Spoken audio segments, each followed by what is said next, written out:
네, 잘 지내셨어요? 정말 다음 주가 명절입니다. 연휴 관계로 다음 주에는 우리가 한 주 수업을 쉬어야 하겠고요. 마츠마티카야를 관통하는 이 공부, 매주 하나의 경을 진도를 나가자라고 시작했는데 43번 교리문답의 큰 경에서 7주간 8번의 수업으로 경을 마스터했고요. 이어서 44번 교리문답의 작은 경을 공부하면서도 오늘이 5번째 수업입니다.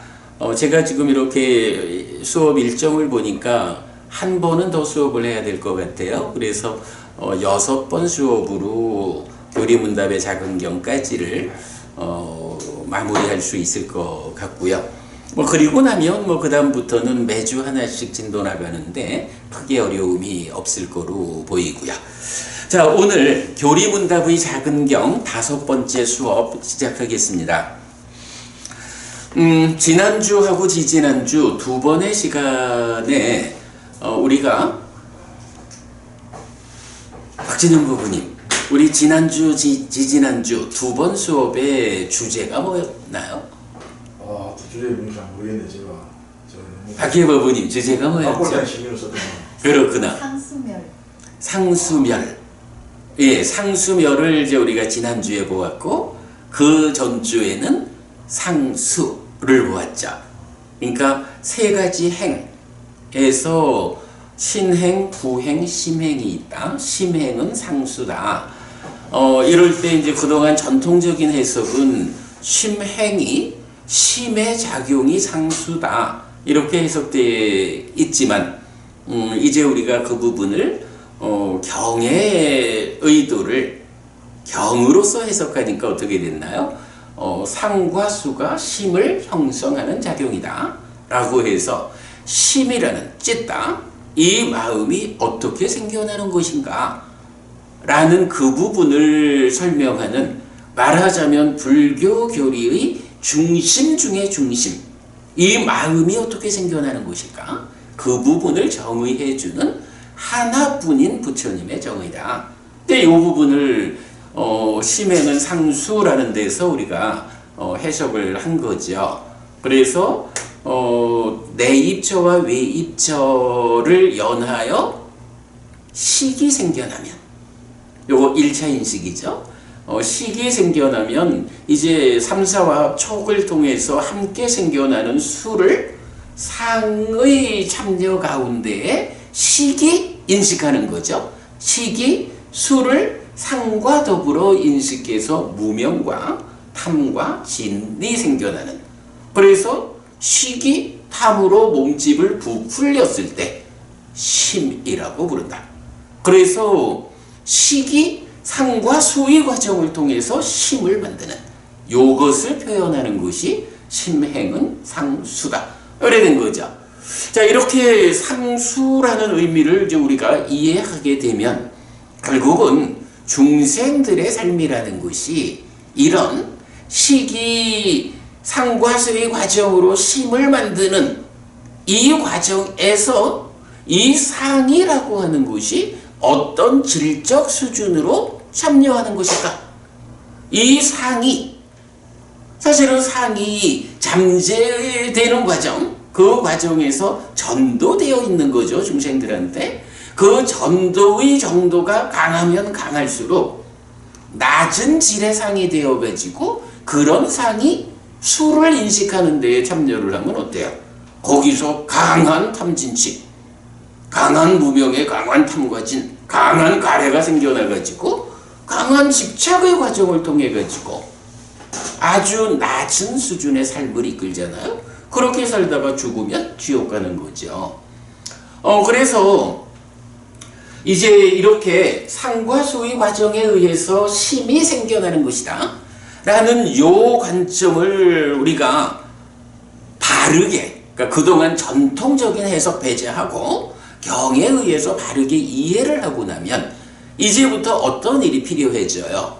바로 이 식이 수를 인식할 때에 공동주관으로 참여하는 상을 얼마만큼 그 전도된 상태를 해소하느냐.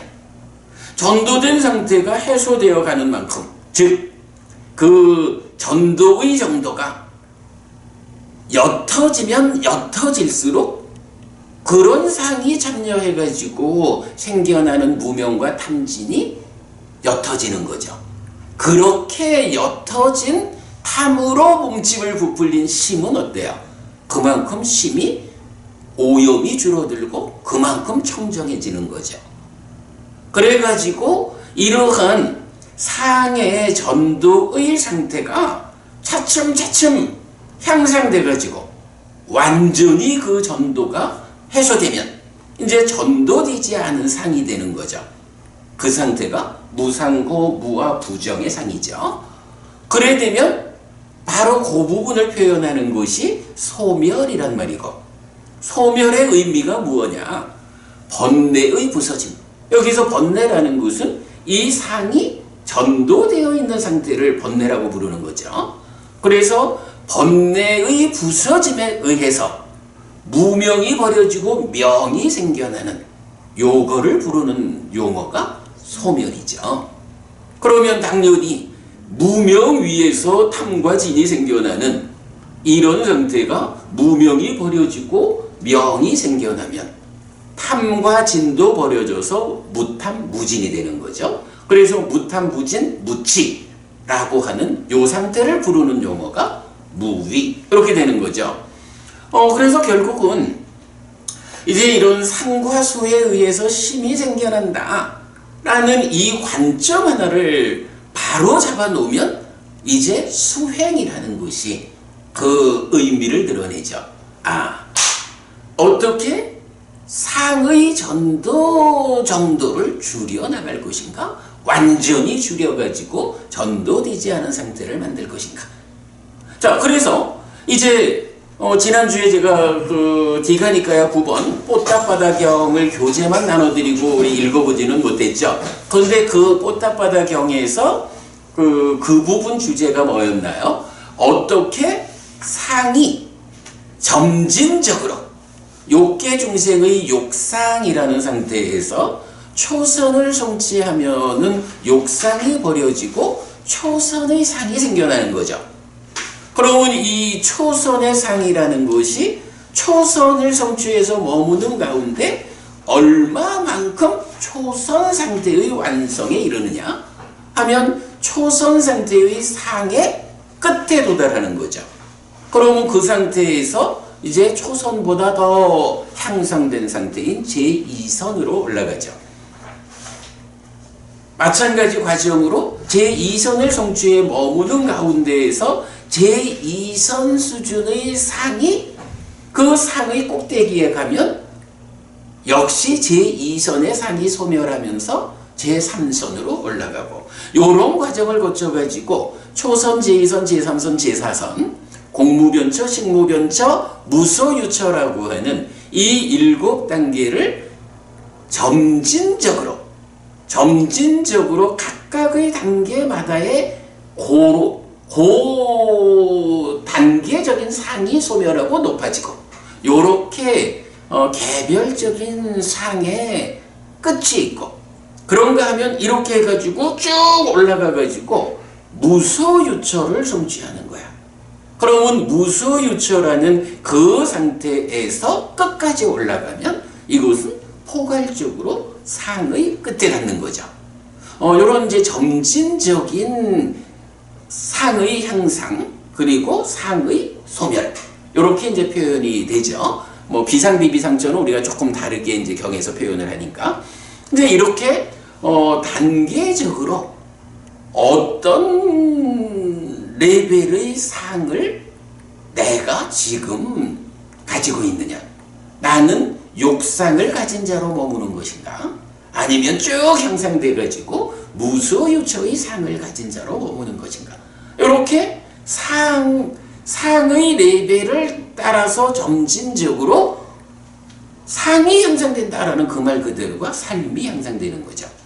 그럴 때에 그러한 상이 이제 전도 상태가 완전히 해소되면, 그래서 번뇌가 아닌 상태, 상나가 정이라는 전도 상태를 완전히 해소해서 무상고 무아 부정의 상으로 완전히 대체가 되면 요런 상태를 뭐라고 해야 돼요?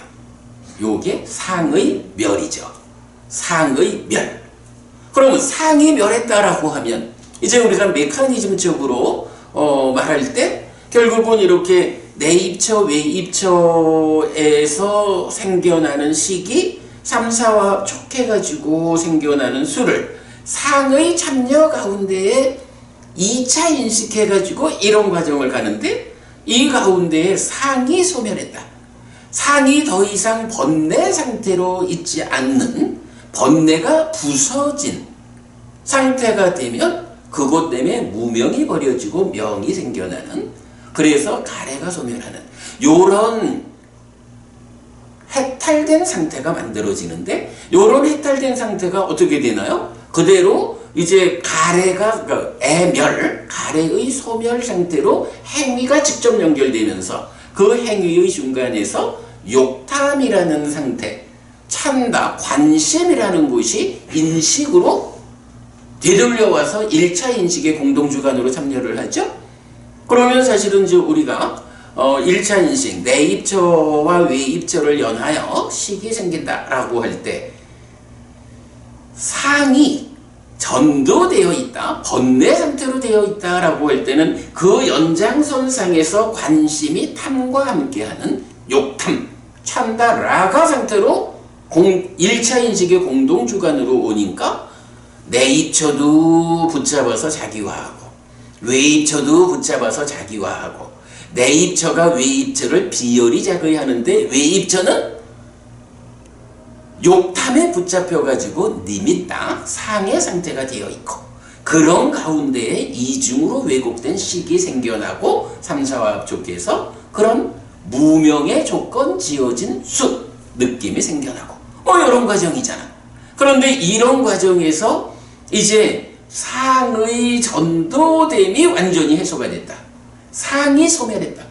상이 소멸했다. 이거 다시 말하지만 상이라고 하는 것이 그 무더기가 다 흩어져 그랬다, 이런 개념 아닌 거죠.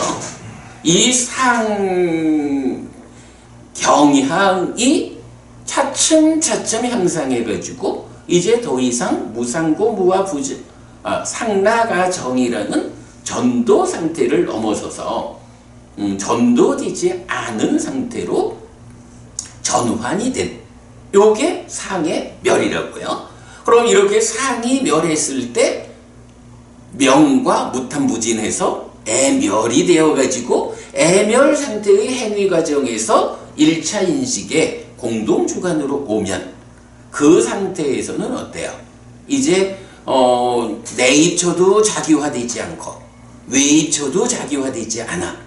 그러니까 내입처가 외입처를 열이 자극하고 외입처는 외입처대로 욕탐의 작용이 없으니까 니미타 아닌 상태, 그죠? 왜곡되지 않은 상태, 니미타 아닌 거야. 아니미타, 무상. 그 상태로 인식이 되니까 왜곡되지 않은 식이 생겨나서 왜곡되지, 그러니까 무명의 조건 지어지지 않은 수가 생겨나고 다시 소멸된 상이 공동주관으로 참여하는 이런 상태가 되면 이게 해탈된 삶이다, 이렇게 표현되는 거죠. 그랬을 때 바로 이런 상의 멸에 의해서 이렇게 순환해가지고 수가 더 이상 무명의 조건 지어지지 않은, 박준현 법부님 요게 우리가 그 무명촉이 아니라 명촉에 의해서 생겨나는 수, 이렇게 되는 거죠. 그러면 그 수도 뭐라 그래? 결국은 무명의 조건 지어진 상태가 소멸한 거지. 상의 멸에 의한 연결관, 순환된 연결관계에 의해서 무명의 조건 지어진 상이 소멸, 수가 소멸한, 그래서 무명의 조건 지어지지 않은 수 느낌이 경험되는, 요거 해탈락, 열반락, 요래 되는 거죠. 자, 이렇게 우리가 상과 수가 심의 작용이 아니라 식이 상과 수의 과정으로 무명과 탐진을 만들어서 몸집을 부풀려서 심을 형성하는 심이 생겨나는 것이다 라고 심행은 상수라는 요 설명이 해석되면 바로 이런 그 상의 질적 향상이라는 이 관점으로 수행이 설명되는 거죠. 그럼 수행이 궁극적으로 뭐 하는 것입니까? 뭐 표면적으로 해야 할 일이 많지만 그 일들을 위해서 계도 지키고 삼매에 들고 또 과정을 통해서 여실직연하고 이래야 되지만 궁극적으로는 닦아라는 이 내면에서 상의 전도 상태를 해소하는 요게 밑바사나라는 수행이죠. 이래가지고 상이 멸한다라는 상태를 우리가 그 의미를 알게 되죠. 자, 이래서 이제 이러한 그 수행 과정의 마지막, 자, 초선을 성취한다. 그리고 단계적으로 제2선부터 쭉 올라가가지고 상수멸까지 올라가죠. 상수멸을 성취해서 머문다. 그리고 지혜로서 보아 번내다 한다. 라는 요 상태, 상수멸이라고 하는 것이 바로 삼매라는 토대 위에서 상이 멸했어. 삼매 위에서 이제 상이 더 이상 번뇌로 작용하지 않는 상태가 되었어. 그런 상태로 삶이 순환되어 오면 수도 무명의 조건 지어지지 않은 수가 경험돼. 요거 수의 멸이요 라고 해서 상의 멸이 순환되어 와서 수의 멸로 결과되는 요걸 부르는 말이 상수멸이죠. 박진영 법문이 우리 이렇게 보면 진짜 심행은 상수라고 하는 이 가르침을 심의 작용이 상수다라고 알아버리면 이제 상수멸이라는 게 해석이 되나? 근데 상수멸 없이는 깨달음을 못 가잖아. 그죠? 해해탈자가 바로 상수멸로 가서 깨닫는 거니까. 이런 점에서 보면 그야말로 심행은 상수가 상과 수의 과정이 심을 형성하는 작용이다 라고 바로 잡는 것이 단지 메커니즘적으로 그렇다라는 걸 넘어서서 이 수행이 궁극적으로 무엇을 하는 수행인가? 이 부분에도 답이 되는 거죠. 그래서 우리가 지지난주에는 바로 이런 부분 때문에 상과 수, 심행은 상수라는 부분을 메커니즘적으로 설명을 했고, 지난주에는 그 상수 관계를 다시 되짚어 가지고 그 위에서 상수멸이라는 것은 바로 이렇게 상이 멸함으로써 순환되어 와서 수가 함께 멸하는 요게 상수멸이다.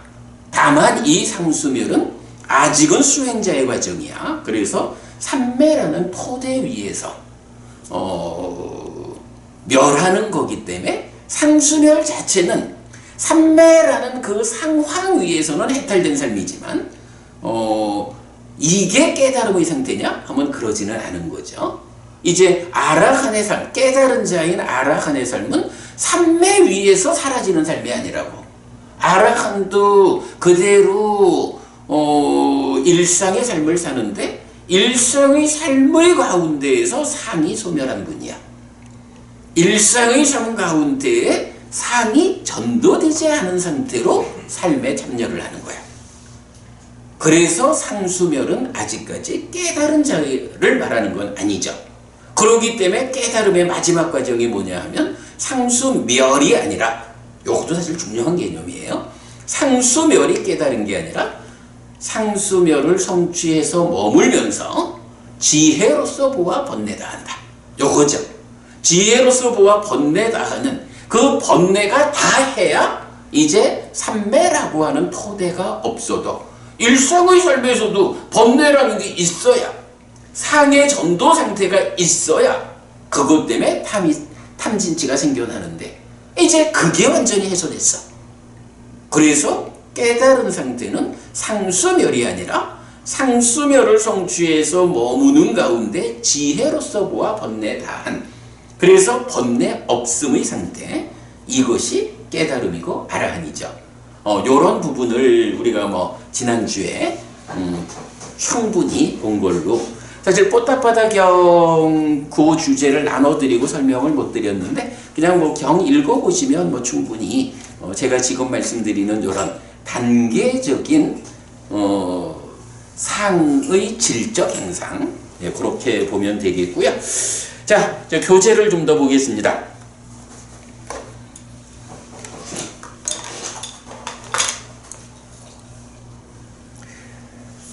그래도 말을 하다 보니까 되게 기분 좋다. 상수하고 상수멸이 교리문답의 작은 경에서 요렇게 세 가지 행 이야기를 하고는 이어서 상수멸이 나오는 이 과정이 바로 상과 수에 대한 바른 이해는 그 상수의 멸이라고 하는 상의 질적 향상에 따른 깨달음의 과정. 요 부분 우리가 해석해낸 건 참 의미가 있다고 봐요. 자, 그 다음에 이제 우리가 7페이지 보고 있어요.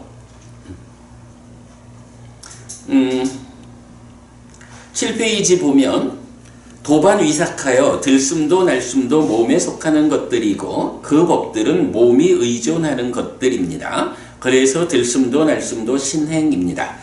도반위삭하여 먼저 윗닦아 한 뒤 윗자라 한 뒤 나중에 말을 터뜨립니다. 그래서 윗닦아도 윗자라도 구행입니다. 상과 수는 심에 속하는 것들이고 그 법들은 심이 의존하는 것들입니다. 그래서 상과 수가 심행입니다. 여기까지 한 거죠. 자, 그러면 스님, 어떻게 상수멸의 증득이 있습니까? 사실은 요 말, 상수멸의 증득이 있냐라고 갑자기 이제 상수에서 상수멸이 나온 거예요. 그래서 상수멸에 대해서 이제 충분히 설명을 드렸어요. 도반위삭하여 상수멸을 증득하는 비구에게 나는 상수멸을 증득할 것이다 라거나 나는 상수멸을 증득한다 라거나 나는 상수멸을 증득했다 라는 이런 것이 없습니다. 다만 이전에 그렇게 심을 닦은 그것이 그런 상태로 이끕니다.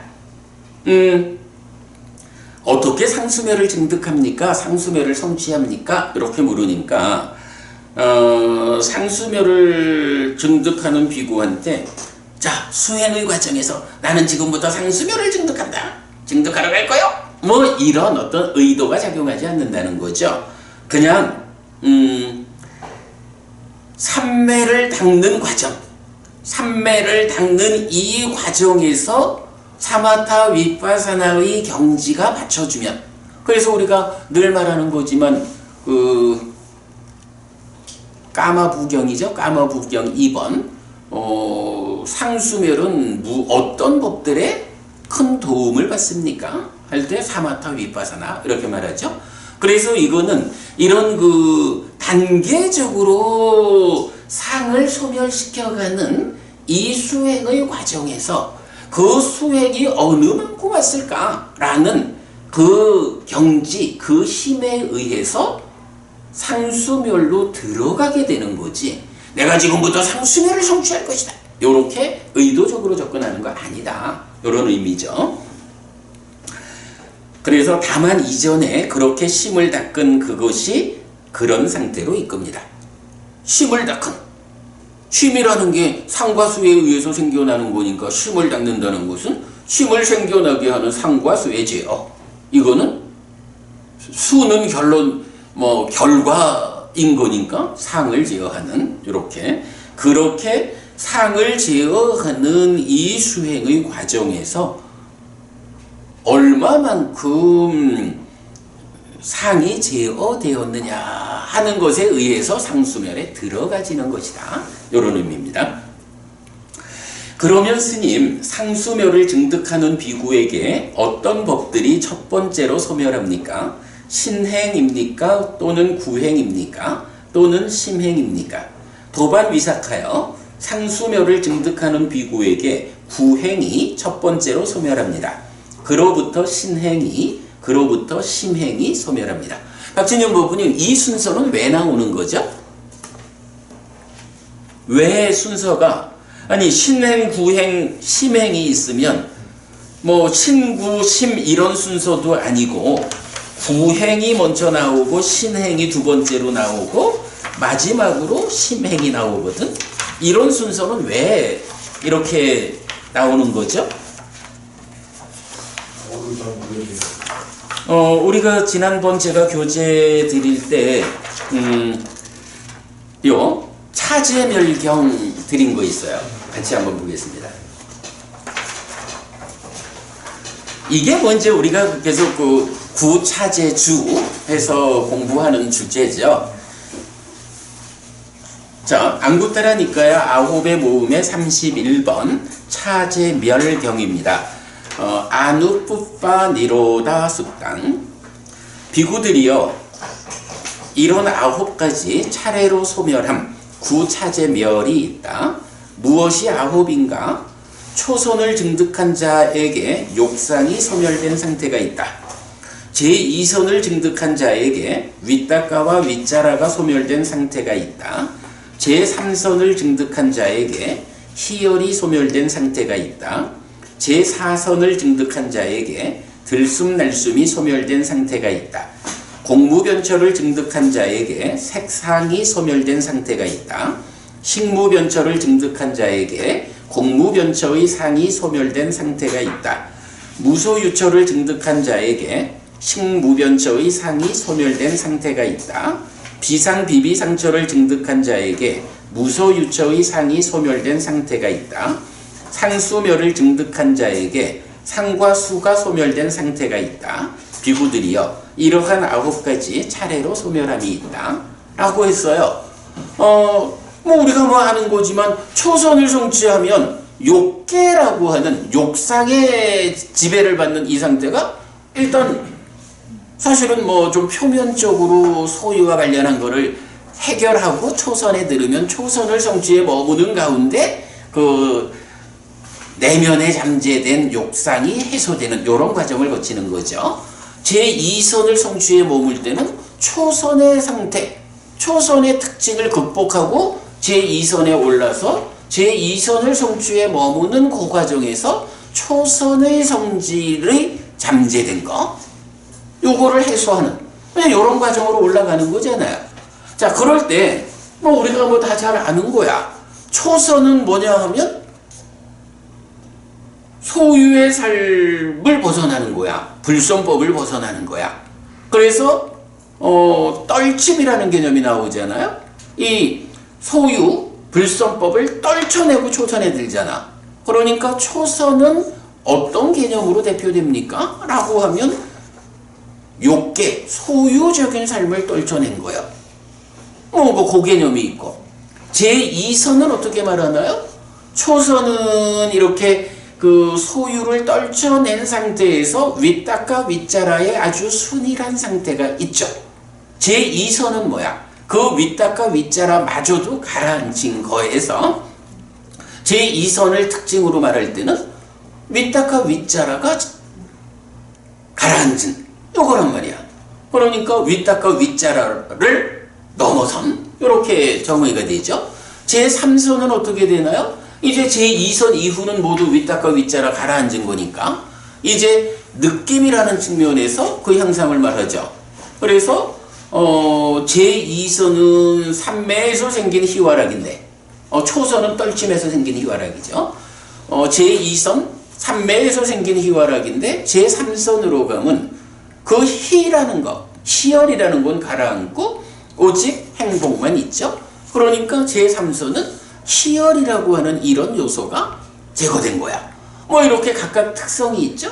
그러면 제4선은 어떤가요? 제4선은 느낌의 측면에서는 그 행복조차도 해소되고 불고불락, 평정의 상태가 성취되는 거죠. 그런데 부부님, 제4선 가면 특징적으로 어떤 현상이 하나 있어요. 제4선의 특징. 느낌. 오페카. 그러니까 느낌으로는 불고불락의 우페가 평정이거든. 그런데 제4선을 특징 지우는 아주 중요한 현상 하나가 그렇죠. 들숨날숨이 가라앉는다. 그래야 되잖아. 들숨날숨이 뭐야? 신행이잖아. 몸을 만드는 작용. 그러니까 제4선은 느낌과는 다른 측면에서 들숨날숨이. 그래서 지금 이 경에서도 보면 제3선은 희열이 소멸된 상태, 제4선은 들숨날숨이 소멸된 상태, 이렇게 말하는 거죠. 이렇게 이제 단계적인 향상의 특징을 말해주는 거야. 그러면 공무변천은 같은 개념으로 색상, 색계적인 물질의 경향을 넘어선 거죠. 그런가 하면 식무변천은 공무변체의 상이 소멸했다. 무소유처는 식무변체의 상이 소멸했다. 비상비비상처는 무소유처의 상이 소멸했다. 그리고 상수멸은 이렇게 단계적으로 올라가는 거 보면 비상비비상처의 상이 소멸했다, 이렇게 말을 해야 되죠. 그런데 비상비비상처의 상을 소멸하면 남아있는 상이 있나요? 남아있는 상이 없다고. 전도된 범위 안에서, 중생의 영역에서. 아니, 이게 공무변처를 말할 때 색상이 소멸되었다, 색상을 넘어섰다, 이럴 때는 표현하자면 큰 덩어리로 무색상이 남아있는 거야. 그런데 그 가운데 공무변처를 넘어서서 식무변처에 가면 무색상 가운데 공무변처에 해당하는 만큼은 해소가 됐죠. 그러니까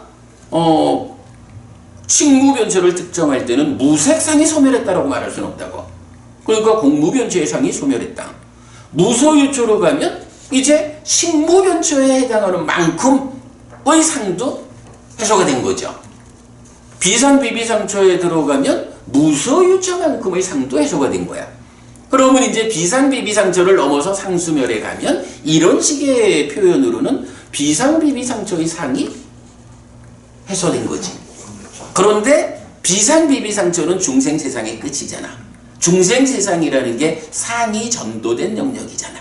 그러면 비상비비상처를 넘어섰다, 상수멸을 성취했다라고 말할 때 이 상에서는 이제 더 이상 비상비비상처를 넘어섰기 때문에 전도된 중생의 영역에 속한 상은 이제 없는 거죠. 그러니까 포괄해가지고 상이 소멸했다, 이렇게 말하는 거죠. 그래서 상수멸은 상과 수가 소멸했다, 이렇게 표현하거든. 자, 이렇게 이제 우리가 차제멸경을 참고를 하면 상수멸을 성취했을 때 어떤 법들이, 그러니까 세 가지 행 중에 어떤 법이, 그러니까 어떤 순서로 소멸하느냐라고 할 때, 자, 신행은 들숨날숨인데 제4선에서 소멸하죠. 구행은 윗닦아 윗자란데 제2선에서 소멸하죠. 심행은 상수니까 상수멸에서 소멸되는 거야. 그러니까 이제 상수멸을 증득해가는 분명히 이건 단계적인 거야, 그죠? 단계적으로 점진적으로 향상하니까 이제 수행자가 초선을 성취했다, 삼매에 들었다. 그래서 9단계를 거쳐서 상수멸까지 가는 과정에 제2선에서 첫 번째 밑닦아 윗자라 구행이 먼저 소멸하는 거죠. 그 과정에서 제4선을 성취하면 신행, 들숨날숨이 두 번째로 소멸하는 거야. 그리고 더 올라가서 상수멸까지를 가면 마지막 심행, 상수가 소멸하는 거야. 요 순서가 정해지죠. 그러니까 지금 여기서 어떤 순서로 소멸하느냐 라고 하는 이 질문에 대해서는 차제멸경, 요경 사실 다 아는 내용이죠. 이미 여러분 다 보시고 아는 내용인데 바로 요경을 여기에 적용만 하면 되죠. 그래서 구행이 첫 번째로 소멸하고 신행이 두 번째로, 그리고 심행이 마지막으로 소멸한다, 이렇게 말하고 있어요. 그러면 이 얘기는 거꾸로 말하면 어떨까? 이제 상수멸에서 나와가지고 일상의 삶으로 돌아올 때는 어떤 행부터 되돌아오느냐, 다시 생겨나느냐 하라고 하면 거꾸로가 되겠죠. 상수멸에서 나올 때 심행이 생길 거고, 제4선까지 오면 다시 신행이 생길 거고, 제2선까지 내려와서 더 내려가는 과정에 구행이 생길 거고, 뭐 올라가고 내려가는 반대 방향이죠. 예. 차제멸경을 통해서 우리가 그 부분을 보았어요. 넘어갑니다. 그러면 스님, 어떻게 상수멸의 증득으로부터 나옴이 있습니까? 들어갈 때 어떻게 들어갔죠? 내가 들어갈 거요! 라는 의도하에 들어가는 게 아니라 그렇게 수행의 과정에서 조건들이 만들어지면 그 조건들에 의해서 상수멸에 들어가는 거였죠. 그렇게 성취되는 거니까 나오는 거는 어때? 그 거꾸로겠지 뭐. 사실은 이렇게 삼매를 닦아가는 그 수행의 힘에 의해서 상수별로 들어가는 거라면 이제 그 수행의 힘이 얼마만큼 받쳐주느냐, 그죠? 얼마만큼 받쳐주느냐에 따라서 상수멸의 상태가 지속되다가 그 받쳐주는 힘이 부족하면, 그죠? 그 힘이 이제 부족해지면 상수멸에서 나와야 되겠죠. 나와지는 거지 뭐. 그러니까 경에선 똑같이 말을 하는 거예요. 도반위사가요.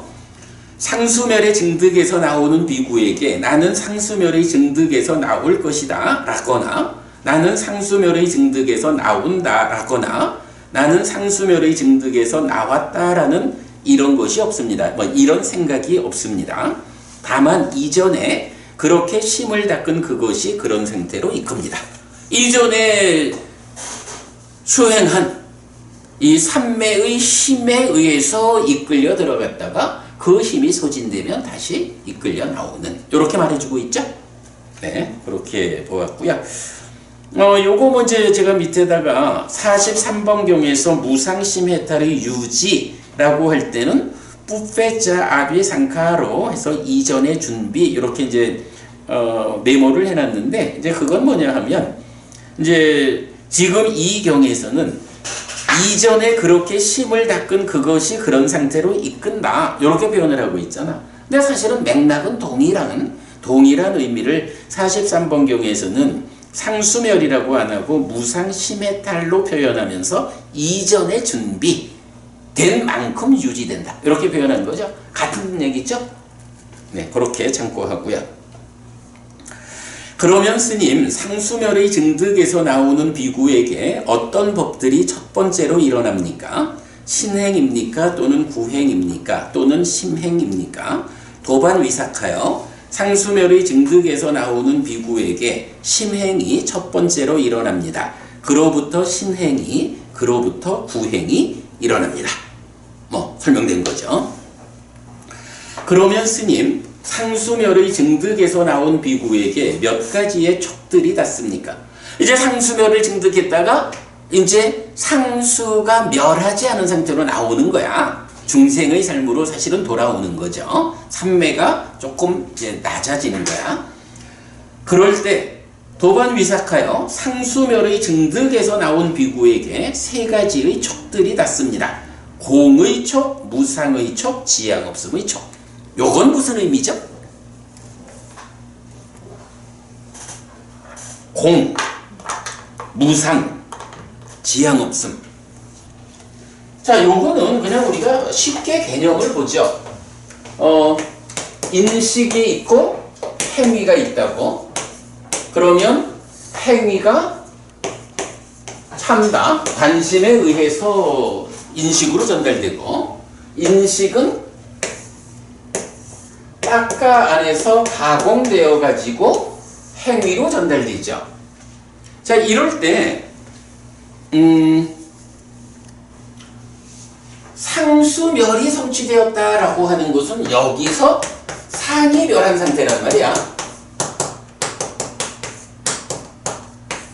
이 상의 멸 상태에서 멸의 상태를 잃는 거죠. 그래서 전도된 상, 번뇌로 뒤돌아오는 이제 이런 상태를 말하는데, 그때 만나지는 게 무엇냐라고 하니, 이제 경에서는 공의 촉. 자, 촉이라는 게 이제 여기 있는 거죠.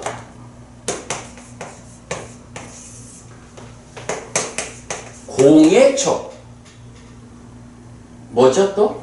무상 아닙니다. 아닙니다. 무상 아닙니다. 무상의 촉. 그리고 무원 아닙니다. 네, 지향 없음 이랬죠 제가? 원한 없음. 지향 없음의 촉. 이렇게 이제 세 가지로 말하고 있다고. 요건 무슨 의미야? 공이라는 게 뭐죠? 탐진치 없습니다. 그래. 우리 마침하니까요 121번 공의 작은경이죠. 거기에서 말하는 바 공이라는 거는 이건 결국 그 가장 깊은 곳에 가면 탐진치 없음이야. 공이라는 거 뭐 다른 의미 아니야. 이거 분명히 없음. 무야. 니까야가 말하는 공은 이거야, 그죠? 탐진치 자리가 어디죠? 딱가 안에 있잖아, 탐진치는. 탐진치 없음. 공의 촉이라고 하는 거는 딱가 안에서 공이 실현된 상태야, 상수멸이니까. 근데 그게 이제 돌아오니까 돌아오는 그 딸깍 넘어설 때 그때에는 이 공의 상태가 만나진다. 요 얘기지 뭐. 그러니까 어쨌든 이제 3, 4화합 촉 해가지고 수 느낌이 생겨날 건데 그게 되돌아오는 과정에서 보면 첫 번째로는 공의 촉이다. 공의 촉이다 뭐냐? 딱가 안에 탐진치가 없는 상태의 촉으로 첫 번째 접점이 된다. 요 얘기겠죠. 그래서 공은 요 자리야. 무상은 뭐죠? 안이 있다.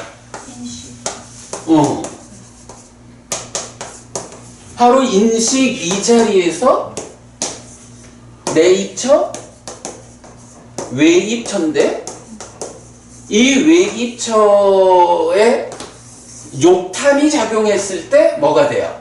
니미따 상이 되잖아.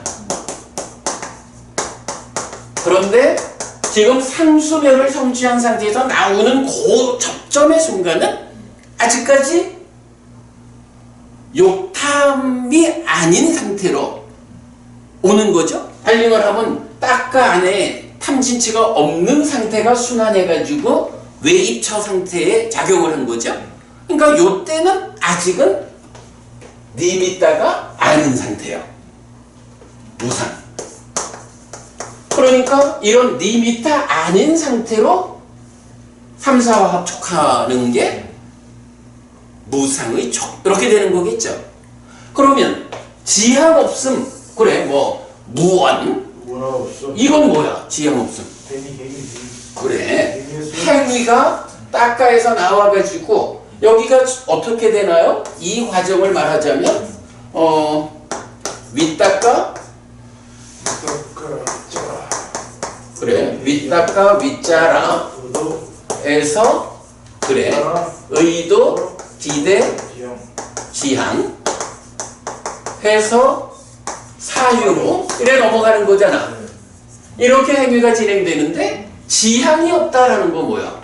의도, 기대, 지향 요 자리에서 이 지향이 탐진치에 영향 없는 즉 애멸의 상태의 지향이 마주쳐진다는 거지.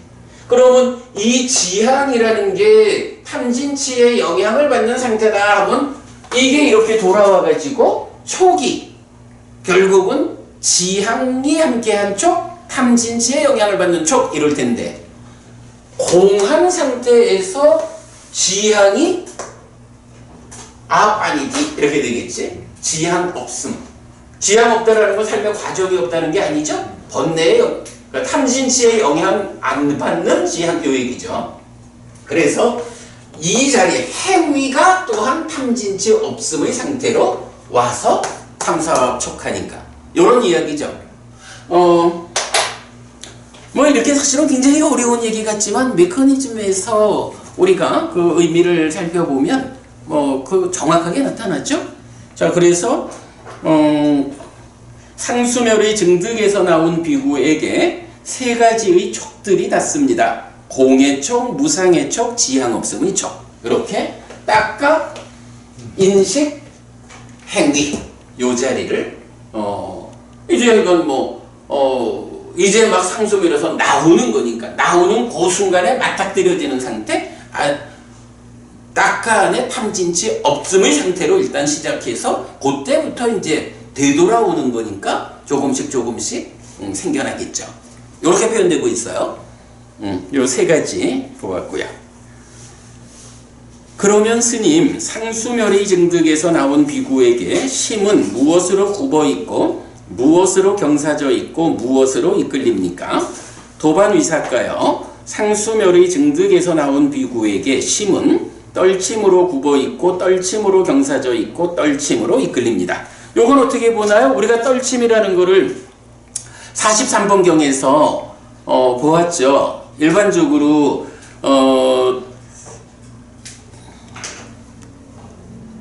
여모, 이탐, 소멸 이렇게 말하는데 떨침. 또 이제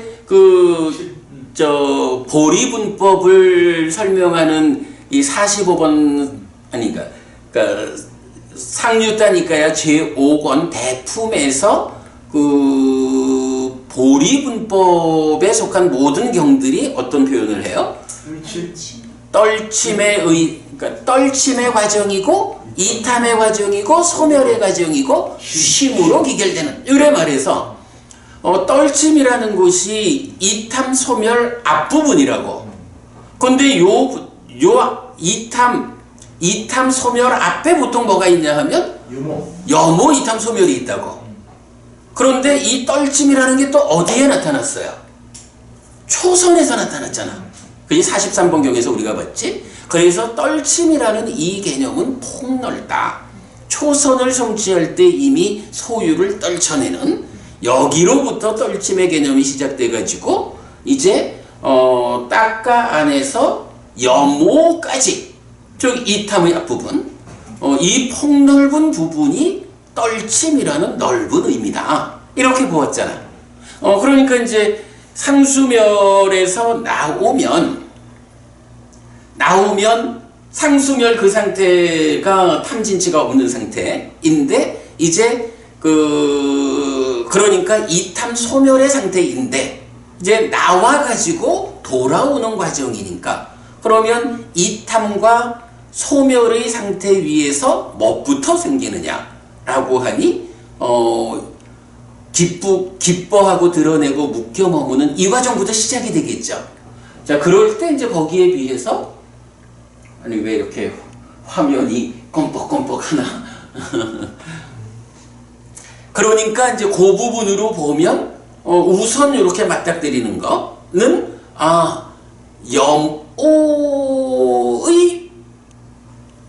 염오의 그 접점 상태가 먼저 만나지겠죠. 그래서 그거를 떨침이라고 넓은 의미에서 보면 떨침인 거죠. 그래서 이제 단만한다 비구니 스님께서는 이렇게 나올 때 만나지는 게 떨침이다. 그래서 심은 떨침으로 굽어 있고 떨침으로 경사져 있고 떨침으로 이끌린다. 이렇게 표현하고 있죠. 그러니까 여모 이탐 소멸 요 부분 그 다음에 떨침의 과정, 이탐의 과정, 소멸의 과정, 쉼으로 기결되는 팔정도, 사정근, 사념처 다 이거 모두 동일하죠. 그 개념으로 우리가 이해를 하면 이렇게 되돌아오는 과정에서 떨침이라고 설명하고 있다. 네, 이렇게 보면 되겠고 왜 이렇게 화면이 지금 막 떨리지? 캠코더에서는 안 떨리는데 코로나가 오늘 극성을 부리니까 그래서 그런가 보다. 예, 아니 그래도 캠코더 화면이 안 흔들리니까 이건 문제가 좀 있겠지. 자, 오늘은 일단 44번 경에서는 여기까지를 보려고 해요. 그러면 이제 요 다음에 그 몇 가지 경험 수가 있느냐라고 하면서 이제 그 각각의 수와 관련한 잠재라는 개념이 이제 다음 주에 이어져요. 다음 주에 다음 주 우리 쉬죠. 그 설 지나고 그 다음 주에 거긴 계속 거기도 흔들리네. 이게 왜 그럴까? 이거는 그러면 우리 컴퓨터의 문제는 아닐 것 같은데. 전쟁이 터졌나? 이젠 좀 안정. 또 흔들린다. 소리는 괜찮아요. 저 괜찮아요. 네, 조금 약간 별 수 없습니다. 우리가 제어할 수 없는 거고. 자, 그래서 이제 그 다음 시간에는 세 가지 수와 관련해서 이어가지고 각각의 수와 관련한 잠재라는 부분을 설명하면서 그 교리문답의 작은경을 마무리하겠고요. 자, 오늘은 이제 남은 시간 동안에 이와 연결된 이야기를 좀 보려고 해요. 자, 상수멸 이야기를 하면서 이런 표현이 있었죠. 어떻게 상수멸을 증득합니까? 라고 하면 내가 의도적으로 상수멸 들어가려고 이런 거 아니요. 나올 때도 그렇고 이런 표현 있잖아요. 이런 표현이 근데 요 형에서만 나오는 게 아니더라고.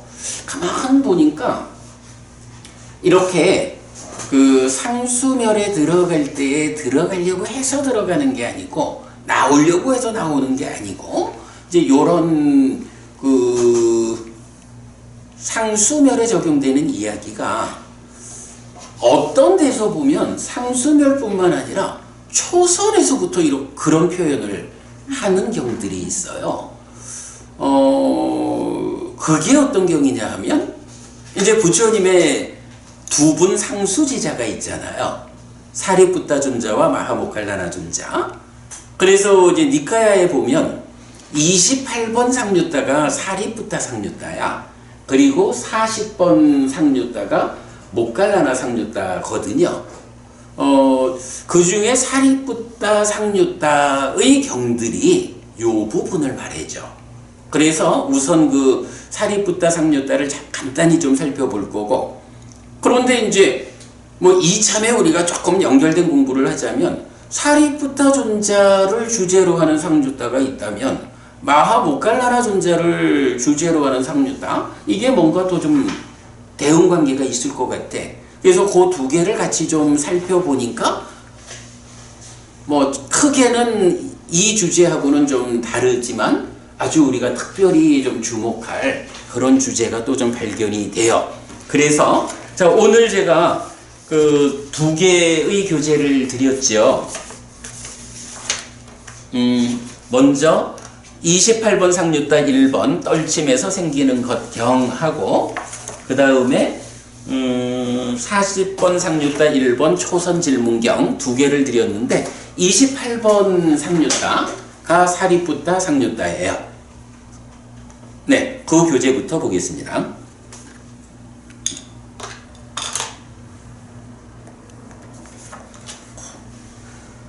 사리푸타 상류땅 1. 위외가자 습당 떨침에서 생기는 것경 28번 상류따 1번 경입니다. 한때 사리푸타 존자는 사와띠에서 제타와나의 아나타핀디카 사원에 머물렀다. 그때 사리푸타 존자는 오전에 옷차림을 바르게 하고 바루와 가사를 지니고 탁발을 위해서 사와티로 들어갔다. 사와티에서 탁발을 위해 돌아다닌 뒤에 오후에 탁발에서 돌아온 사리푸타 존자는 오후의 머금을 위해 장림의 숲으로 갔다.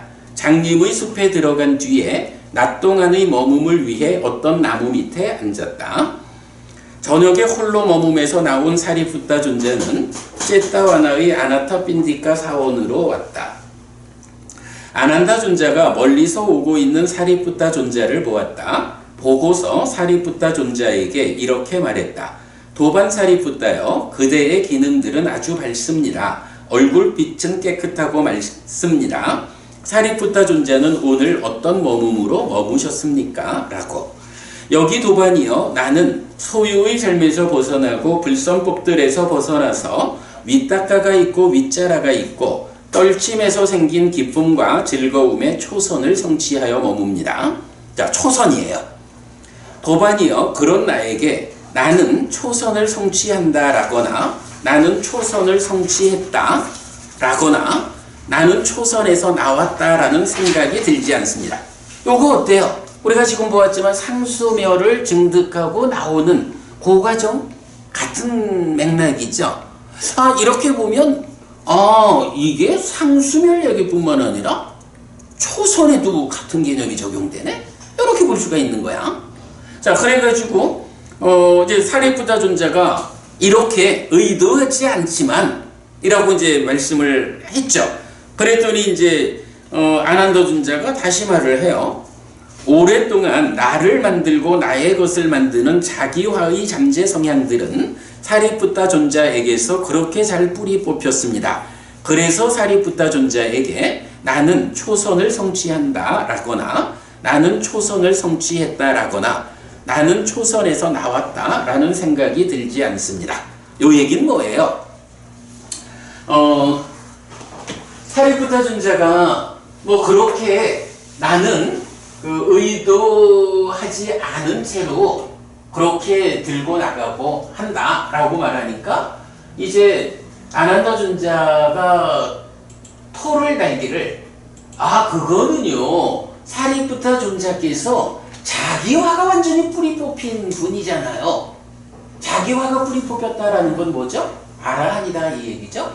우리가 그 자기화라는 게 박진영 부부님 자기화가 대표적으로 어디에 자리하죠? 뭐야? 그게 오상분결에 속하지. 무명, 들뜸, 자기화. 자기가. 색단, 무색단 이러잖아. 그래서 이제 경들은 번뇌를 부수는 이 이야기와 대등하게 말하기를 자기화가 뿌리 뽑히는 요것이 자기화라는 이거는 어쨌든 그 욕탐이 있으면 자기화되죠. 욕탐이 해소돼야 되는데 욕탐의 완전한 해소는 결국은 번뇌의 부서짐, 누진에 의해서 이게 이루어지는 거잖아. 그래서 자기화가 뿌리 뽑혔다라는 것은 누진과 동일하게 아라한을 말한다고.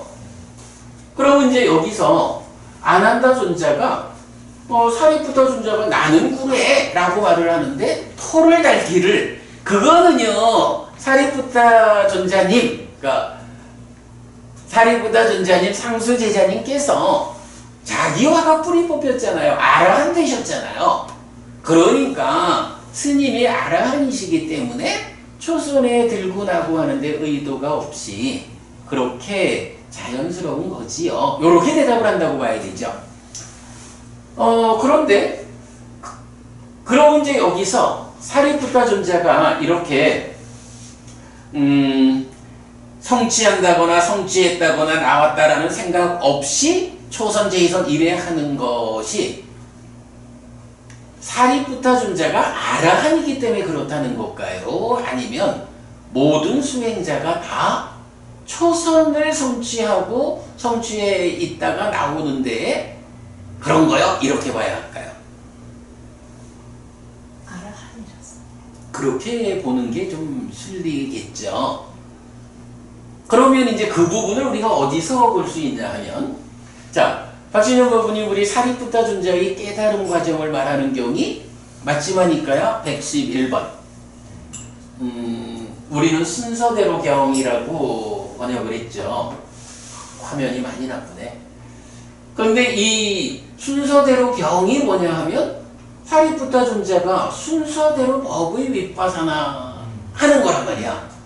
그래서 내적인 심의 사마타 법의 윗바사나 해서 단계적으로 깨달음으로 가는 거기잖아. 근데 이제 여기서 보면 이 과정이 이렇게 나온다고.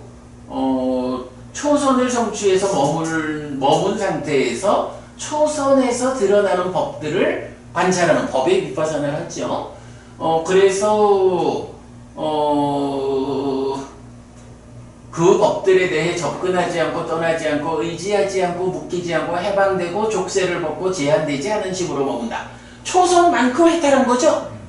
그런 상태에서 뭐라고 해? 그는 더 높은 해방이 있다라고 분명히 안다. 이것을 많이 행함으로 인해 분명히 있게 될 것이다. 이건 뭐예요? 초선만큼 단계적인 해탈을 했어. 그런데 그 상태에서 저절로 제2선으로 가자 이렇게 말하는 게 아니죠. 스스로 더 높은 해방이 있다.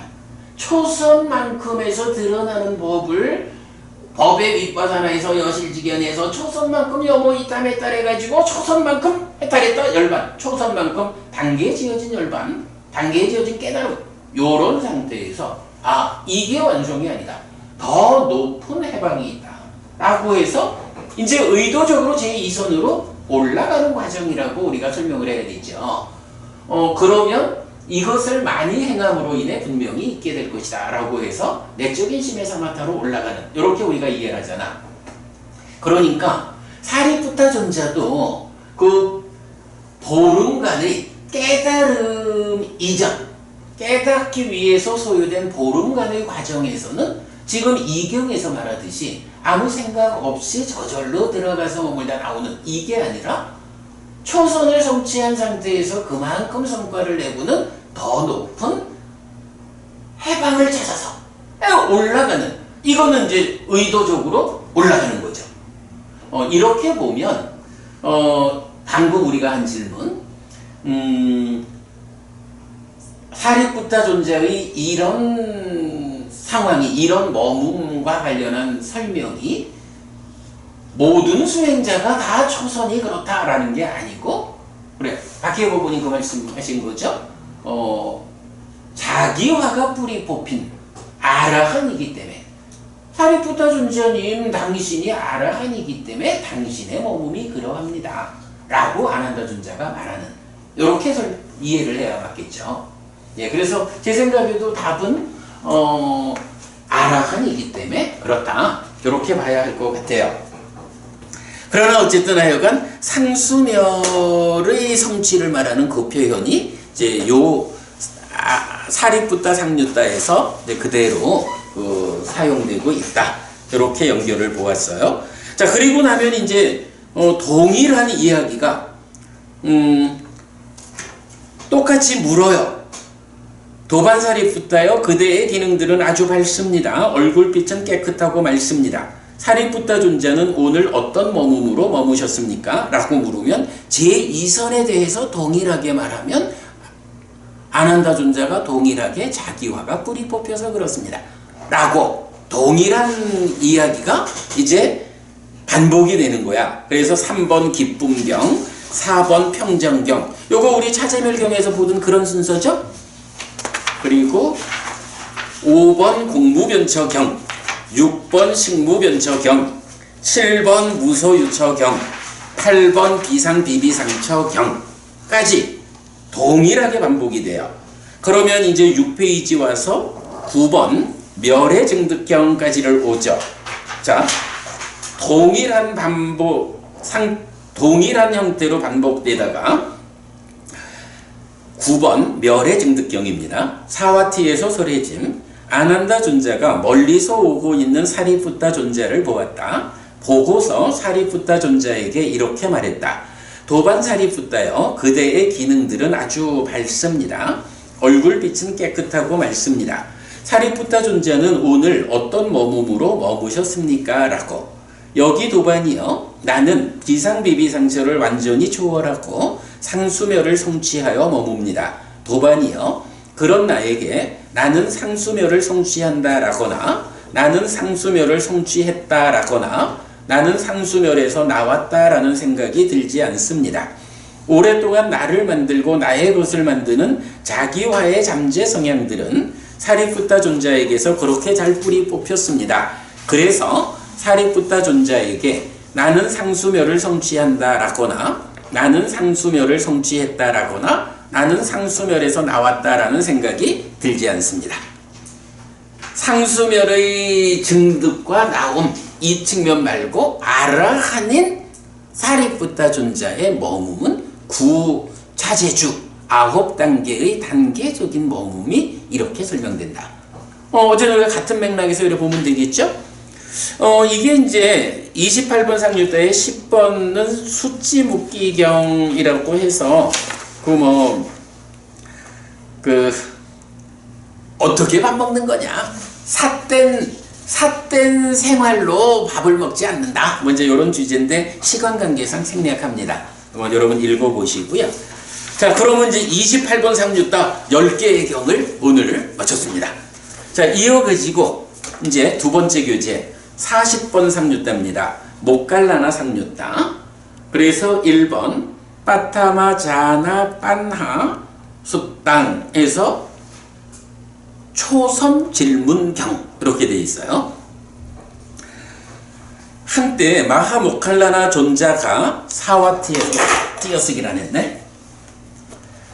한때 마하모칼라나 존자가 사와티에서 제타와나의 아나타핀디카 사원에 머물렀다. 거기서 마하모칼라나 존자가 도반 비구들이여 라고 비구들을 불렀다. 도반이여 라고 그 비구들은 마하모칼라나 존자에게 대답했다. 마하모칼라나 존자는 이렇게 말했다. 여기 도반들이여 외딴 곳에서 홀로 머무는 나에게 초선이라고 불린다. 참으로 초선은 어떤 것인가? 라는 심의 온전한 생각이 떠올랐습니다. 그런 나에게 도반들이여 여기 비구는 소유의 삶에서 벗어나고 불선법들에서 벗어나서 윗닦아가 있고 윗자라가 있고 떨침에서 생긴 기쁨과 즐거움에 초선을 성취하여 머문다. 이것이 초선이라고 불린다. 라는 생각이 떠올랐습니다. 그런 나는 도반들이여 소유의 삶에서 벗어나고 불선법들에서 벗어나서 윗닦아가 있고 윗자라가 있고 떨침에서 생긴 기쁨과 즐거움에 초선을 성취하여 머물렀습니다. 그렇게 이런 머움으로 머무는 나에게 도반들이여 소유의 사유가 함께하는 상과 자의가 생겨났습니다. 자, 초선이 무엇일까? 라고 하니까 초선은 이게 정형된 거죠. 그렇게 이것이 초선이다. 라고 생각하고 이제 마하모칼라나 존자가 자기가 그대로 그 초선을 성취해서 머문 거예요. 그런데 이렇게 초선이라는 머움으로 머물고 있는데 어떤 일이 생긴 거야? 소유의 사유가 함께하는 상과 자의가 생겨났습니다. 소유의 사유가 함께한다라는 건 이건 초선이라는 삼매에 미치지 못하는 욕계의 상황이 올라왔다 이거죠. 어디에 올라왔다고요? 상과 자의가 생겨났습니다. 상이라는 건 뭐야? 요 자리죠? 그죠? 2차 인식의 공동주관인 상에서 소유가 함께하는 상, 욕상이 참여했습니다. 요 얘기죠. 그 다음에 자의가 생겨났습니다. 뭔가요? 상이 여기서 욕상으로 참여하니까 뺑 돌아와가지고 여기서 자의를 어떻게? 소유가 함께하는 자의, 비열이 자의죠. 그렇게 됐다 이거죠. 그러니까 그냥 근본적으로 말하자면 초선을 성취해서 머문다라는 이 수행자였던 마하모칼라나 존재한테 수행력이 떨어지면서 삼매 아닌 욕계, 소유가 함께하는 상과 자의, 소유가 함께하는 메커니즘이 진행됐다. 요 얘기죠. 다시 말하면 삼매를 놓쳤다. 이렇게 보면 되겠죠? 자, 그랬더니 이제 어떤 특별한 상황이 모칼라나 삼류다에서는 나오느냐 하면 그때 도반들이요 세존께서 신통으로 나에게 오신 뒤에 부처님이 모칼라나 존자가 깨달음 이전이겠죠? 초선을 성취해 머물다 말고 힘이 부족해가지고 소유적인 상태가 올라온 거를 부처님이 신통으로 보아하신 거죠. 그리고는 신통으로 모칼라나 존재한테 온 거야, 부처님이. 모칼라나요, 바라문이여, 초선에서 방일하지 말라. 심을 초선에 자리 잡게 하고, 심을 초선에 집중하고, 심을 초선에서 삼매에 들게 하라. 라고 말씀하셨습니다. 그런 나는 도반들이여, 나중에 소유의 삶에서 벗어나고, 불선법들에서 벗어나서, 윗닦아가 있고, 윗자라가 있고, 떨침에서 생긴 기쁨과 즐거움의 초선을 성취하여 머물렀습니다. 도반들이여, 바르게 말하는 사람이, 이제 요 표현이 이제 모칼라나 존자를 대표하는 개념이 되는 거예요. 부처님이 오셔가지고, 모칼라나야, 마음을 초선에서 방일하지 마. 마음을 초선에 잘 자리 잡게 하고, 집중하고, 초선에서 삼매에 들게 하여라. 라고 직접 부처님께서 지적을 해주셨죠. 그래가지고 그 지적을 받고는 나중에 나는 이렇게 초선을 성취해서 머물렀습니다. 그리고는 요 상황을 표현하기를 도반들이여 바르게 말하는 사람이 스승의 도움을 받아 큰 실다운 지혜를 성취한 제자라고 말한다면 나에게 그것을 말해야 합니다. 내가 스승의 도움을 받아서 큰 실다운 지혜를 성취한 제자입니다. 그래서 어떤 사람이든 바르게 거짓되지 않게 바른 상황을 말하는 사람이 스승의 도움을 받아 큰 실다운 지혜를 성취한 제자가 있다라고 말하려면 그 사람이 바로 마하모칼라나 존자라고 말해야 된다. 이거죠. 마하모칼라나 존자 누구요? 스승이신 부처님의 도움을 받아서 큰 실다운 지혜를 성취한 제자예요. 이렇게 특징 짓는 거예요. 자, 그리고는 이제 같은 이야기가 이어서 제2선, 제2선이라고 불린다. 참으로 제2선은 어떤 것인가? 동일하게 이제 정형 상태로 나오죠. 그러니까 제2선을 성취에 머물다가 윗닦아가 함께하는 상과자의. 그래서 2선을 놓치고 초선 상태로. 그 다음에 제3선에 대해서는 동일한 내용에서 희열이 함께하는 상과자의가 생겨났다. 제3선임은 희열이 없는 거죠. 근데 희열이 생겼다는 것은 놓치고 떨어졌다. 자, 그렇게 이제 쭉 반복이 돼요. 제4선을 성취에 머물 때는 행복이 함께하는 상과자의가 생겨났다. 공무변처에서는 색이 함께하는 상과자의가 생겨났다. 색상을 넘어선 게 공무변처인데 공무변처를 닦는 수행이 이제 힘이 좀 부족해지면 색상이 참여하는 이렇게 떨어졌다 이거죠. 6번으로 가면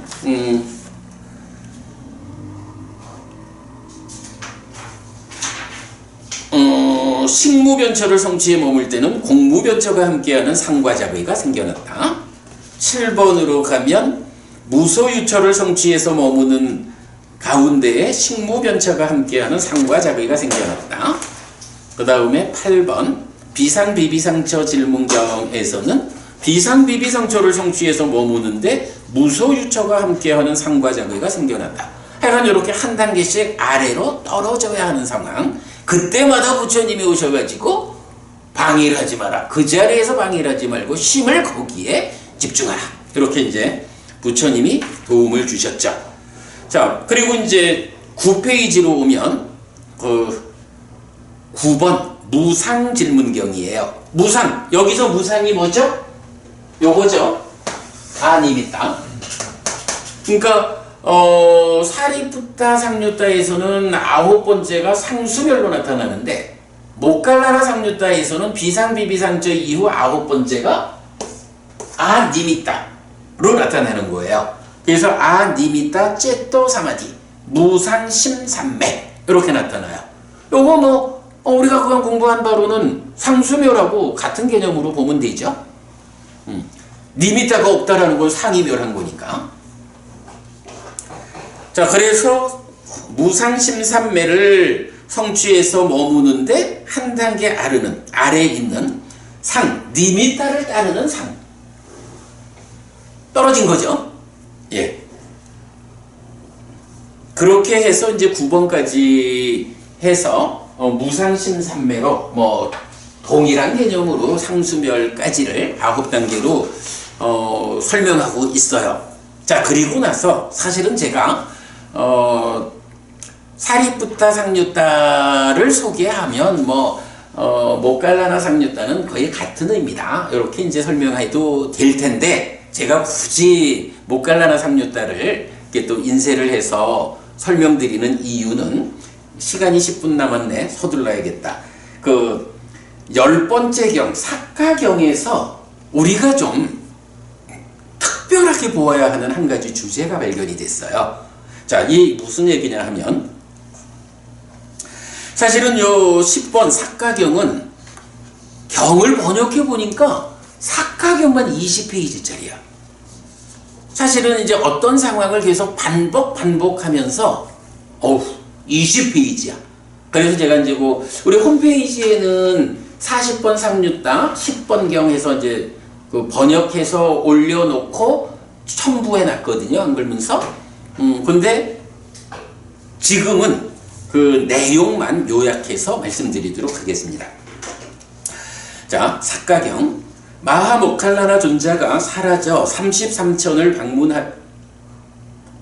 마하모칼라나 존자가 사라져는 빠져야 되겠다. 그러니까 제타와나에서 사라져야 되는데 마하모칼라나 존자가 33천을 방문했어요.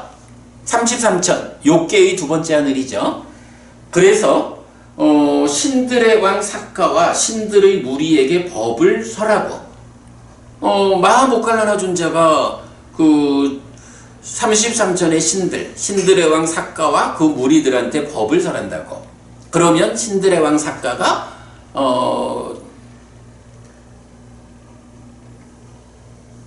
마하모칼라나 존자가 설한 법을 그대로 동일하게 되뇌어요. 그러니까 공부가 그런 거지 뭐. 선생님이 따라해 하고는 쭉 말씀을 하면 학생들이 선생님이 말씀하신 대로 그대로 그걸 따라서 암송하는 약간 이제 그런 상태를 보여주는 거예요. 이건 방송이 멈췄네. 이건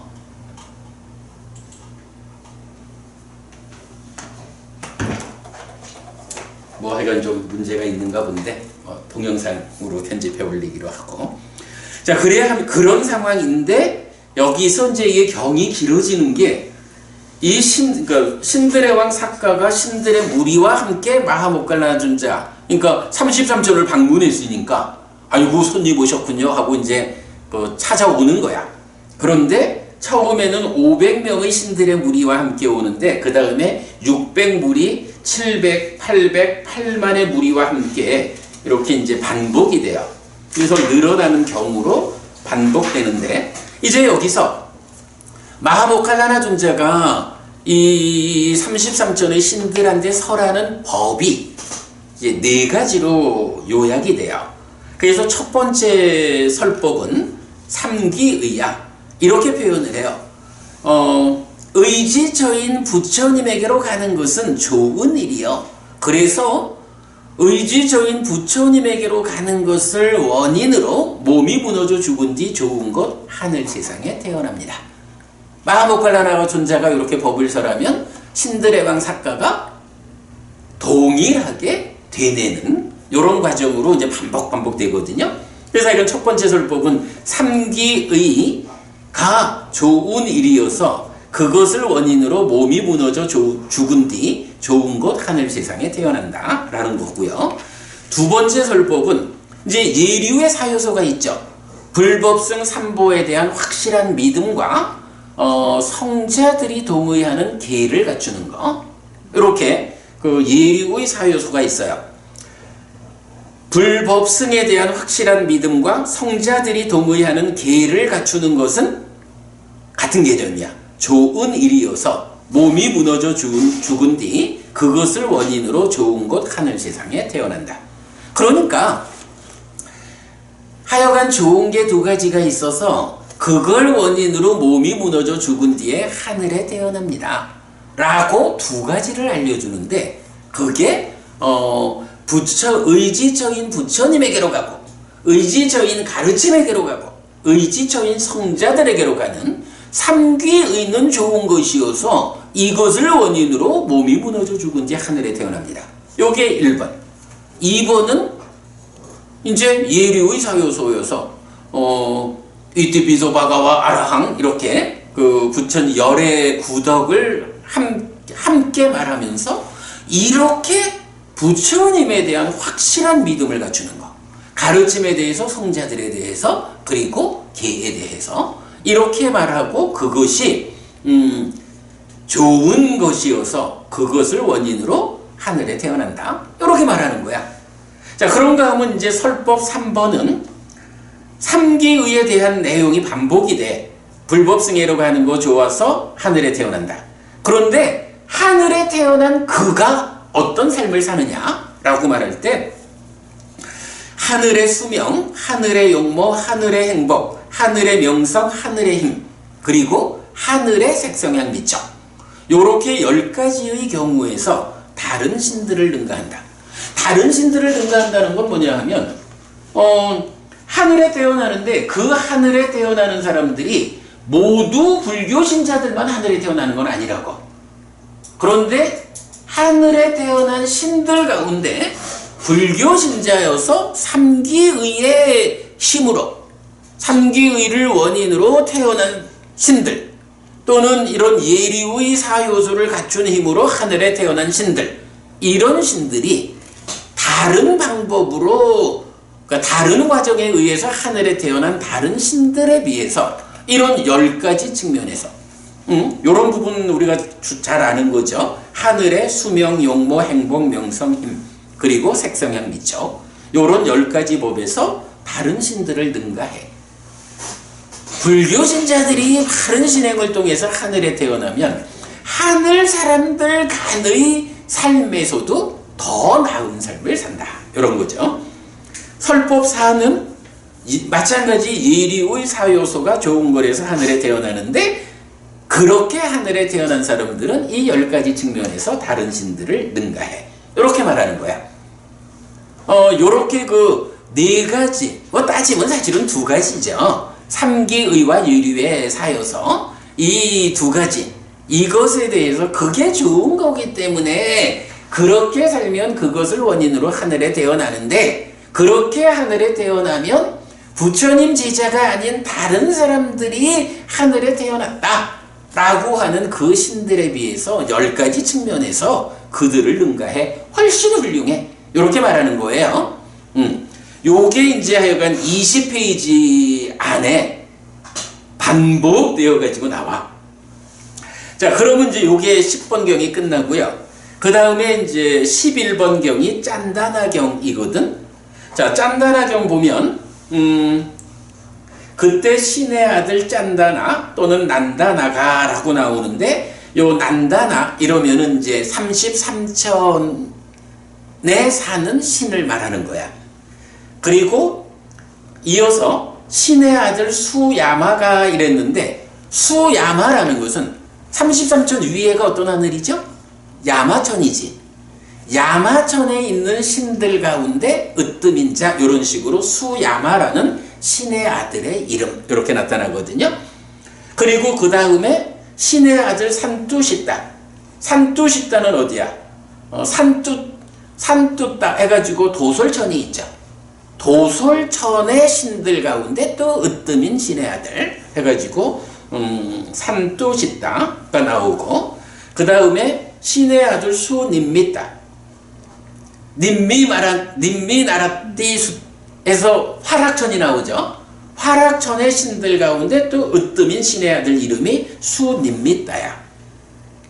마지막으로 신의 아들 와사와띠. 와사와띠는 그대로 타화자재천의 신들의 으뜸되는 신의 아들. 이렇게 이제 그 신들의 이름이거든요.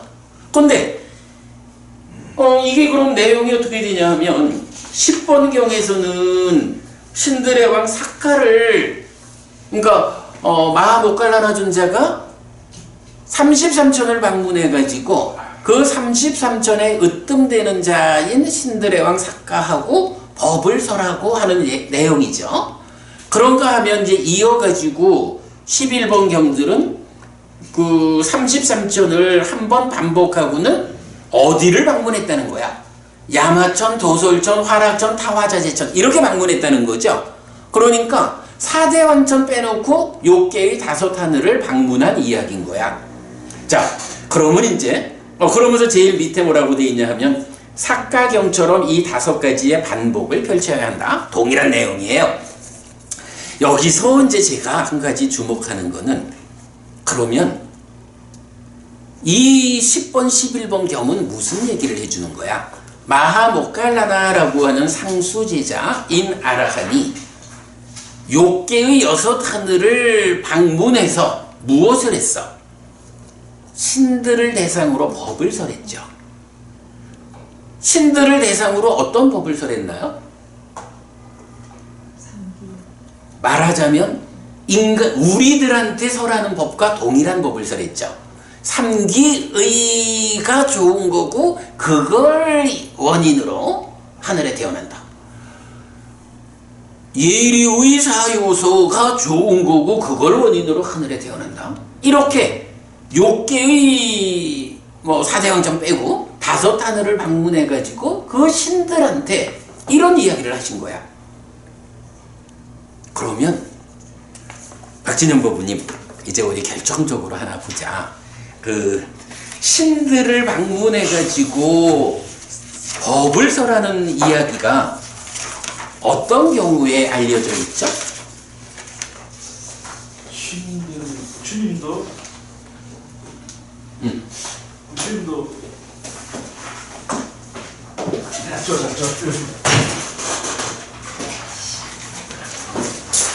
사실은 우리가 그러니까 하늘을 방문해가지고 법을 설하는 이야기에 대표적으로 알려져 있는 게 뭐예요? 아비담마를 어디서 설했다고? 아비담마를 부처님이 그래 뭐 보니까 깨달음 이후 7년 차에 도솔천을 방문해서 아비담마를 설한 이렇게 이제 알려져 있잖아. 그런데 그 도솔천이라는 하늘 세상을 방문해가지고 설한 법인 아비담마가 내용이 어떤 거야? 제가 좀 전에 그걸 질문했죠. 모칼라나 존자가 이런 하늘을 방문해서 신들한테 설한 법이 뭐냐 하면 우리한테 설하는 법하고 똑같은 이 법을 설하고 있어. 요런 면을 좀 주목해야 되는데요. 그 부분을 봐야 되는데 일단 부처님이 도솔천을 방문했다 라고 하면 부처님은 부처님이고 마하모칼라나 존자는 제자니까 제자인 마하모칼라나 존자는 삼기의와 예류의 사요서 이렇게 법을 설하는 데 비해서 부처님은 아비담마를 설했다. 글쎄 말을 하자면 그렇게 말할 수는 있을 거야. 그런데 문제는 하여간 나는 아직까지 니카야 안에서 이렇게 마하모칼라나 존자가 하늘을 방문해서 신들한테 이런 법을 설했다라는 거는 아는데 이제 부처님이 신들에게 법을 설했다라는 거는 지금 내가 다시 한 장 드렸죠? 이 하나의 경우 말고는 그렇게 좀 그렇게 삼재해 있기는 하는 것 같은데 의미상으로 그래서 부처님이 하늘의 신들을 상대로 어떤 법을 설하셨을까? 라는 부분을 유추해 볼 수 있는 게 지금 나눠드린 요 교재야. 자, 여러분 잘 아시는 내용이에요. 디가니카야 16번 대반열반경이 있잖아. 대반열반경에 보면 18번째 주제가 8가지 무리라고 해서 이제 부처님 말씀이 있어. 자, 이제 빨리 좀 읽어봅시다. 아난다여, 이런 8가지 무리가 있다. 어떤 8가지인가? 끄샤트리아의 무리, 바라문의 무리, 장자의 무리, 사문의 무리, 4대 천왕의 무리, 33전의 무리, 마라의 무리, 범천의 무리이다. 여기까지 보면 어때요? 인간들을 말하기도 하는데 뒤에 올라가면 4대 천왕, 33천, 마라, 범천 이러면 하늘 세상 이렇게 얘기해야 되죠? 그러니까 하늘 세상을 방문하는 이야기까지 포함하고 있는 거야 여기에. 아난다여, 전에 나는 수백의 끄샤트리아 무리를 만나러 갔던 곳을 기억한다. 거기에 함께 앉았었고 대화를 하였었고 함께 만났었다. 거기서 그들의 생김새대로 나의 생김새도 그러했고 그들의 목소리대로 나의 목소리도 그러했다. 나는 그들에게 밑줄 쳐놨어요. 법의 말씀으로 설명하고, 요게 원어로 보면 담미야 까타야라고 나오거든. 담마 법이죠. 그러니까 이게 이제 담미야 이래 되면 이제 법을 가진 이야기 요런 이제 문법적 구조야. 그래서 약간 우리가 보통 말하는 설법 요렇게 보면 돼요. 그래서 법의 말씀으로 설명하고 격려하고 분명히 하고 기쁘게 하였다. 그러나 그들은 누가 이런 말을 하는가? 그는 신인가 인간인가? 라고 하면서 말한 나를 알지 못하였다. 나는 그들에게 법의 말씀으로 설명하고 격려하고 분명히 하고 기쁘게 한 뒤 사라졌다.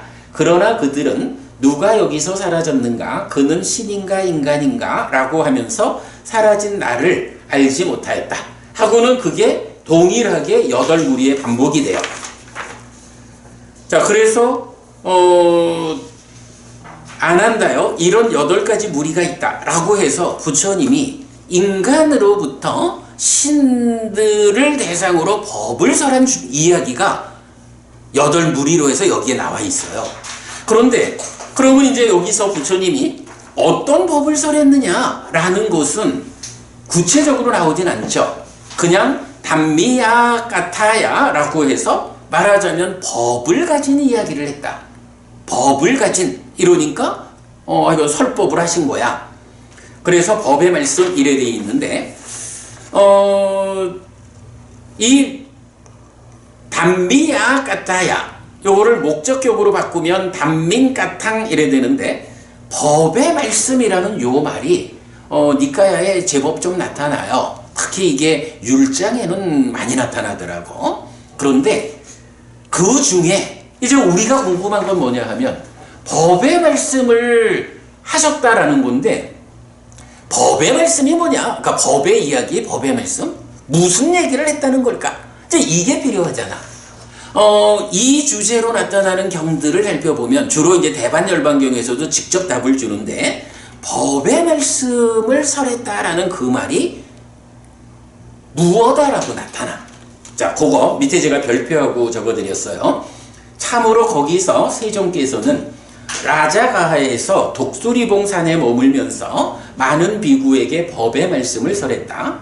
이렇게 계가 있고 이렇게 삼매가 있고 이렇게 지혜가 있다. 계를 완전히 닦은 삼매는 큰 결실이 있고 큰 이익이 있다. 삼매를 완전히 닦은 지혜는 큰 결실이 있고 큰 이익이 있다. 지혜를 완전히 닦은 심은 번뇌들, 즉 소유의 번뇌와 존재의 번뇌와 무명의 번뇌로부터 완전히 해탈한다 라고. 이제 부처님이 인간들에게나 신들에게나 설하신 법은 말하자면 공통적으로 법의 말씀 해가지고 나타나는데 이게 뭐야? 개정해를 닦았다는 거죠. 개정해라고 하는 세 가지 무더기가 있다. 이렇게 말씀하시는 거죠. 그리고는 이제 이 순서대로 개를 완전히 닦은 삼매는 큰 결실이 있고 큰 이익이 있다. 삼매를 완전히 닦은 지혜는 큰 결실이 있고 큰 이익이 있다. 지혜를 완전히 닦은 심은 번뇌들로부터 해탈한다. 해서 깨달음을 말하죠. 이때 개와 삼매와 지혜라는 것은 수행으로 대비하면 개라는 것은 사념처에 적용되죠. 삼매는 사마타에 적용되죠. 지혜는 윗바사나에 적용되죠. 그래서 개와 삼매와 지혜가 있고 그것을 순서대로 개를 완전히 닦은 삼매, 즉 사념처 수행을 완성한 상태에서 사마타가 진행이 되면 큰 결실이 있고 큰 이익이 있다. 삼매를 완전히 닦은 지혜, 사마타가 완성된 상태에서 마지막 지혜를 닦는 윗바사나, 큰 결실이 있고 큰 이익이 있다. 그래서 지혜를 완전히 닦으면, 여기서 지혜를 완전히 닦았다는 거, 이게 이제 무슨 말일까? 상수멸을 성취해서 머문다, 지혜로서 보아 번뇌다 한다. 이게 뭐예요? 그게 지혜를 완전히 닦은 거지. 그렇게 되면 이거는 말 그대로 상수멸을 성취해서 누진하는 거기 때문에 지혜를 완전히 닦은 심은 번뇌들로부터 완전히 해탈한다 라고 해서 부처님이 인간이든 신이든 그들에게 말씀하시는 법의 이야기, 법의 말씀이 이렇게 공통적으로 나타나는 거야. 근데 이 내용이 따지고 보면 특별한 거 아니죠. 우리가 늘 니까야를 통해서 공부하는 개정해 3온을 개학, 심학, 해학, 삼학으로 닦는 거고, 사념초로 시작해서 사마타 윗바사나로 완성되는 이 수행의 체계가 그걸 설명하고 있죠. 마하모칼라나 존자가 신들한테 설한 법이 뭐 좀 제자니까 부처님은 특별한 법을 설했을까요? 이렇게 우리가 간주하고 봐도 부처님이 설한 법도 인간에게 설한 거나 신들에게 설한 거나 사실은 동일하게 여기에 어떤 특별한 경에 나타나지 않는 어떤 스승한 법이라고 하는 그런 아비담마라고 하는 개념이 동원될 틈이 없어. 그죠? 그리고 그런 어떤 특별함을 가지고 도솔천에 가서 법을 설했다? 아비담마다? 이렇게 말해야 될 이유가 없어. 부처님은 인간에게든 신들에게든 동일하게 이런 개정해 그리고 사념조로 시작해서 사마타 윗바사나로 완성되는 이런 단계적 완성 이거를 동일하게 설하고 있다. 이 부분을 제가 약간 모칼라나 상류따의 마지막 10번, 11번 경을 통해서 보았기 때문에 오늘 이 수업의 마무리로 그 이야기를 전해드렸어요. 자, 시간이 10분이나 오버했습니다. 미안합니다. 마치도록 하죠. 자, 이렇게 그냥 마치겠습니다. 기다리시죠. 이렇게 그냥 마치고 내일 뵙겠습니다.